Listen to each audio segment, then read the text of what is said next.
Welcome to India career point. चलिए दोस्तों, आज आपके लिए लाए हम जो है ग्रुप डी से संबंधित क्वेश्चन जो आजकल ग्रुप डी में पूछे जा रहे हैं। ठीक है दोस्तों, तो देखिए किस तरह से क्वेश्चन पूछे जा रहे हैं और ये क्वेश्चन दोस्तों जो ग्रुप डी में आपके में आ रहे हैं वही क्वेश्चन है। ठीक है दोस्तों, तो देखिए जो है देखिए आपका फर्स्ट क्वेश्चन है कि गोली दर्पण के सेंटर को क्या कहते हैं।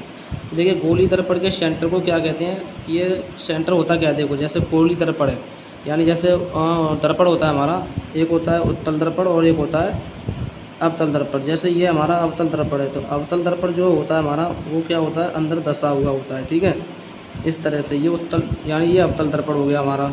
ठीक है, अवतल, और ये होता है हमारा उत्तल दर्पण, ये जो है उभरा हुआ होता है। ठीक है, यानी इसमें अंदर की तरफ जो है लेप होता है और इसमें बाहर की तरफ होता है। ठीक है, तो ये क्या होता है, तब इसमें पूछा है गोली दर्पण के सेंटर। सेंटर का मतलब होता है जैसे इसमें ये किरण जाती है तो ये यहाँ पे ये वाला इस सेंटर को क्या कहते हैं। तो दोस्तों इस सेंटर को हम क्या कहते हैं, पोल कहते हैं। पोल, पोल या ध्रुव।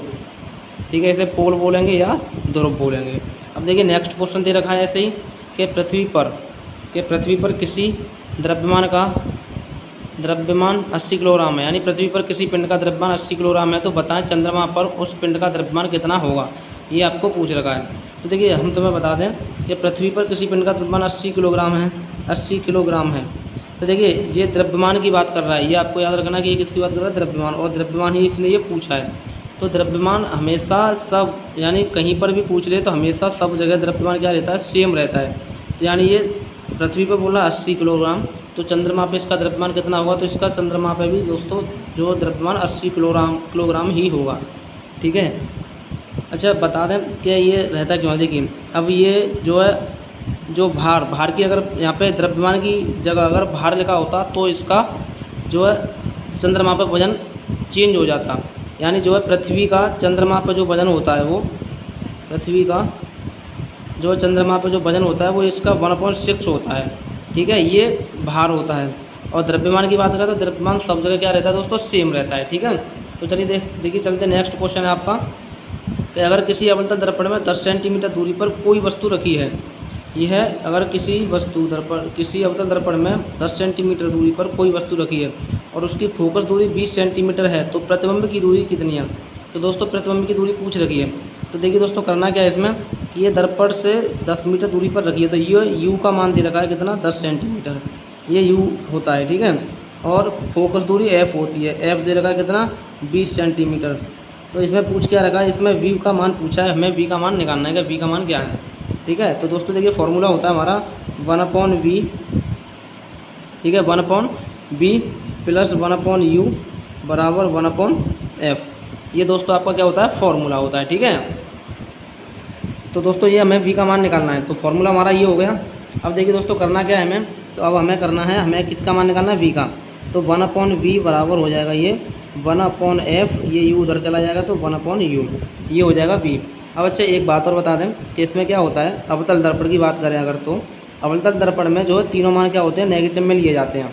ठीक है, एक स्थिति ऐसी आती है कि जिसमें v का मान सिर्फ पॉजिटिव लिया जाता है। वो कब लिया जाता है कि जब जो प्रतिबिंब हो वो वस्तु के अंदर बने जब। ठीक है, तो अभी ये क्या है कि जैसे अब ये है 1/v, तो अब 1/v निकालना है हमें 1/f, f का मान कितना है 20, तो 1/20 माइनस 1/ जो u लेना है हमें, ये किसका लेंगे, माइनस का लेंगे, ये हो जाएगा। ठीक है, तो अब ये हो जाएगा 1/v बराबर में 1/v 20, और ये हो जाएगा तुम्हारा माइनस माइनस क्या हो जाएगा दोस्तों, प्लस, तो ये हो जाएगा 1/ तुम्हारा 10।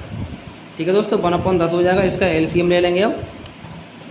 तो दोस्तों ये हो जाएगा 10। हाँ, यहाँ पे जो f है वो भी माइनस में, क्योंकि तीनों माइनस में लिए जाते हैं तो f का भी मान क्या होगा, नेगेटिव होगा, तो ये माइनस का 20 आएगा, यानी माइनस का 1/20 और प्लस हो जाएगा 1/10। एलसीएम ले लेंगे, इसका हो जाएगा 20। अभी हो जाएगा ऊपर 1 माइनस का 1 प्लस का 2 बराबर ये हो जाएगा 1/में, यानी कि ये 2 में से 1/20। ठीक है, कितना हो जाएगा दोस्तों, 1/20। अब ये v का मान निकालेंगे ऊपर पहुँच जाएगा, तो यानी हो जाएगा हमारा आंसर कितना, 20। ठीक है दोस्तों, चलते हैं, अच्छी तरह से समझ में आया, चलते हैं नेक्स्ट। तो चलिए दोस्तों देखिए आपका नेक्स्ट क्वेश्चन है कि एक तार की श्रेणी में जुड़े एमीटर का पठन 2 यानी ये एम्पियर है, 2 एम्पियर है, ये 2 एम्पियर है। उसके समांतर क्रम में जुड़े वोल्ट मीटर का पठन 6 वोल्ट है। तार का प्रतिरोध क्या ज्ञात कीजिए। तो देखिए दोस्तों इसमें करना क्या है, तो ये जो 2a दे रखा है ये आई का मान दे रखा है, आई बराबर 2a और हमें दे रखा है वी का मान कितना है 6v। अब हमें पूछा है आर, यानी प्रतिरोध पूछा है, प्रतिरोध होता है हमारा आर। तो देखिए इसे करेंगे कैसे, इसमें एक फॉर्मूला होता है आर बराबर वी अपॉन आई, यानी ये आर हो गया प्रतिरोध, वी हो गया वोल्ट और ये होगी धारा। ठीक है, तो सिंपल सा बस कुछ नहीं करना, वी की जगह पे क्या है 6 और नीचे क्या है 2, 2 से ये कट जाएगा, कितना आ जाएगा 3, 2 से कट गए 2 3 यानी 3 बार, यानी ये हमेशा ओम में निकलेगा, किस में निकलेगा ये ओम में, 3 ओम इसका आंसर हो जाएगा दोस्तों। ठीक है, तो ये नेक्स्ट क्वेश्चन है आपका कि किसी वस्तु पर 16 न्यूटन का कोई बल 5 सेकंड के लिए कार्य करता है तो आवेग होगा। ठीक है दोस्तों, तो इसमें क्या दे रखा है, ये दे रखा है हमें न्यूटन, यानी 16 न्यूटन, यानी एफ बराबर 16 दे रखा है और कोई बल 5 सेकंड के लिए कार्य करता है, टी दे रखा है हमें कितना 5 सेकंड। हमें पूछा क्या, आवेग पूछा है, तो आवेग बराबर एक फॉर्मूला होता है हमारा, आवेग बराबर न्यूटन, यानी इसे बल बोल लेते हैं, बल। ठीक है, न्यूटन का कोई बल कार्य करता है तो यानी ये बल हो जाएगा, यानी इसे बल लिखो, बल और गुणा ये हो जाएगा गुणा समय, यानी v बराबर f गुणा t, ये हमारा फॉर्मूला बनता है। ठीक है दोस्तों, तो अब इसी में से पुट कर देंगे तो क्या करेंगे, v की वैल्यू पूछ रखी है, f का मान कितना दे रखा है 16 और t का मान कितना दे रखा है 5, बराबर हो जाएगा 16 5 80। अब ये किस में आएगा, इसका मात्रा हो जाएगा 16 5 80 न्यूटन यानी न्यूटन सेकंड। ठीक है, क्योंकि बल का मात्रा क्या होता है, न्यूटन होता है और समय का मात्रक सेकंड होता है, तो न्यूटन सेकंड। ठीक है दोस्तों, ये इसका आंसर हो गया, अच्छी तरह से समझ में आया होगा। चलते हैं नेक्स्ट। देखिए आपका ये सवाल है कि कोई आदमी 20 किलोग्राम के पत्थर को 10 मीटर की सीढ़ी के ऊपर से गिराता है, जब वह ज़मीन पर पहुंचेगा तो उसकी गतिज ऊर्जा क्या होगी। तो देखिए इसे किस तरह से करना, हमें दे रखा है एम का मान दे रखा है 20 किलोग्राम, 10 मीटर की सीढ़ी के ऊपर से गिराता है, यानी ऊपर से गिराता है तो ये ऊँचाई हो जाएगी उसकी 10 मीटर ऊंचाई हो जाएगी। जब वह ज़मीन पर पहुंचेगा तो उसकी गतिज ऊर्जा क्या होगी, गतिज ऊर्जा का हमें मान निकालना है, काइनेटिक एनर्जी बराबर क्या। ठीक है, तो देखिए किस तरह से करेंगे इसे, तो हमें m का मान दे रखा है, h का मान दे रखा है, तो सबसे पहले इसका हम क्या निकालेंगे, जब ऊपर से गिर रही होगी तब इसका वेग क्या रहा होगा। ठीक है, तब क्योंकि हमारा जो काइनेटिक एनर्जी का फॉर्मूला होता है वो होता है 1/2 mv², तो इसके लिए वेग चाहिए, तो इसमें सबसे पहले वेग निकालेंगे। तो वेग के लिए फॉर्मूला होता है v बराबर रूट अंदर 2gh, तो यानी 2 गुणा g का मान होता है हमारा 9.8 और गुणा ऊंचाई दे रखी है हमें कितनी 10, ये हो जाएगा v का मान।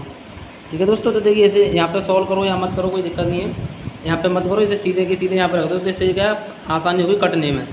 तो यानी ये हो जाएगा, यहाँ पे पुट कर देंगे इसे 1/2 गुणा m का मान कितना है 20 गुणा v की जगह पे इसे पुट कर देंगे 2 गुणा 9.8 गुणा 10, इससे ये कट जाएगा 10 बार। हाँ, इस पर रूट यानी उसका लग जाएगा, क्योंकि फिर उसका है तो इस पर उसका लग जाएगा, तो यानी यहाँ पे तो हो जाएगा 10 गुणा, अब इसके उसका से ये रूट हट जाएगा तो यहाँ पे क्या बचेगा 2 गुणा 9.8 गुणा 10। ठीक है, तो अब ये क्या हो जाएगा हमारा दोस्तों, ये हो जाएगा 10 का इसमें गुणा कर देंगे, यानी 10 ये हो जाएगा 980 गुणा 2, तो ये हो जाएगा आपका 0 8 दूनी 16 6 हासिल 1 9 दूनी 18 और 1 9 दूनी 18 और 1 19, यानी 1960 जूल, यानी काइनेटिक एनर्जी है तो ये जो कहते हैं जूल। ठीक है दोस्तों, ये आपका 1960 क्या हो गया दोस्तों इसका आंसर। चलते दोस्तों, देखिए आपका नेक्स्ट क्वेश्चन है कि एक ध्वनि तरंग की आवृत्ति 50 हर्ट्ज है और इसकी तरंग दैर्घ्य 4 मीटर है, तो ध्वनि तरंग की चाल कितनी होगी। तो दोस्तों इसमें भी कुछ नहीं है, क्या पूछा, ध्वनि तरंग की चाल पूछ रही है हमें। ठीक है दोस्तों, तो चाल पूछ रही है तो क्या हो जाएगा, एक ध्वनि तरंग की आवृत्ति 50 हर्ट्ज है, आवृत्ति दे रहा है कितनी, आवृत्ति दे रखी है हमें 50 हर्ट्ज और तरंग दे रहा है कितनी, तरंग दैर्घ्य हमारा होता है लैम्बडा बराबर 4 मीटर। क्या पूछ रखा है, तरंग दैर्घ्य की चाल पूछी है। चाल क्या होती है दोस्तों पता है, आवृत्ति गुणा लैम्बडा हो जाएगा, आवृत्ति गुणा तरंग दैर्घ्य, ये होता है हमारा फॉर्मूला तरंग की चाल बराबर। ठीक है, तो आवृत्ति कितनी दे रखी है 50 गुणा तरंग दैर्घ्य क्या दे रखी है 4, तो ये हो जाएगी 5 चौका 20, यानी 200 कितनी हो जाएगी दोस्तों हमारी, हो जाएगी 200 आप, यानी ध्वनि तरंग की चाल कितनी हो जाएगी 200 हो जाएगी दोस्तों। ठीक है, चलते हैं दोस्तों, देखिए नेक्स्ट क्वेश्चन है। तो दोस्तों देखिए ये क्वेश्चन है, एक विद्युत हीटर के टर्मिनलों के बीच संभावित अंतर 60 वोल्ट है।